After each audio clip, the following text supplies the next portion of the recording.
Hello, ഇത് ഇന്നലെ എടുത്തിട്ടുള്ളൊരു video ആണ് കേട്ടോ. വർക്കിന് പോകുന്ന ദിവസത്തെ ഒരു 5:30 ആകുമ്പോൾ, രാവിലെ ഒരു 5:30 ആകുമ്പോൾ ഞാൻ വീട്ടിൽ നിന്ന് ഇറങ്ങും. ആ സമയത്ത് കാര്യമായിട്ടൊന്നും കഴിക്കൊന്നുമില്ല, കോഫിയൊക്കെ കുടിക്കും. സമയം ഉണ്ടെങ്കിൽ എന്തെങ്കിലും കഴിച്ചിട്ട് ഇറങ്ങും കേട്ടോ. പിന്നെ ലഞ്ചിനായിരിക്കും ഞാൻ എന്തെങ്കിലുമൊക്കെ കഴിക്കുക കാര്യമായിട്ട്. അപ്പോൾ ഇന്ന് ലഞ്ചിന് സ്പിനാച്ച് ചിക്കൻ കറിയും റൈസും അതുപോലെ തന്നെ കുറച്ച് സാലഡൊക്കെ ഉണ്ടായിരുന്നു. പിന്നെ ഒരു ക്രീമി യോഗട്ടും എടുത്തു. എല്ലാ ദിവസവും ഒരുപോലെ അല്ല കേട്ടോ, ഡിഫറെൻ്റ് ആയിരിക്കും. പിന്നെ തിരിച്ച് വീട്ടിലെത്തിയിട്ട് ഡ്രസ്സൊക്കെ ഒന്ന് നീർത്തിട്ടു. രാവിലെ പോകുമ്പോൾ മെഷീനിൽ ഇട്ടിട്ടാണ് കേട്ടോ പോകുന്നത്. പിന്നെ ബെഡൊക്കെ ഒന്ന് അറേഞ്ച് ചെയ്തു. രാവിലെ പോകുമ്പോൾ ഇതിനൊന്നും സമയം കിട്ടില്ല. തിരിച്ചു വന്നാലാണ് ഇതേപോലത്തെ കലാപരിപാടികളൊക്കെ നടക്കുക കേട്ടോ. പാത്രം കഴുകലും ക്ലീനിങ് പരിപാടിയൊക്കെ കഴിഞ്ഞിട്ട് പിന്നെ ഞാൻ കുറച്ച് നേരം ഒന്ന് കിടന്ന് ഉറങ്ങും, ടി വി ഒക്കെ കണ്ടിട്ട്.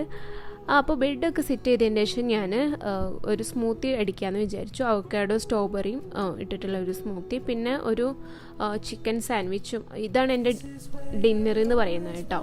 അപ്പോൾ ഇത്രയേ ഉള്ളൂ.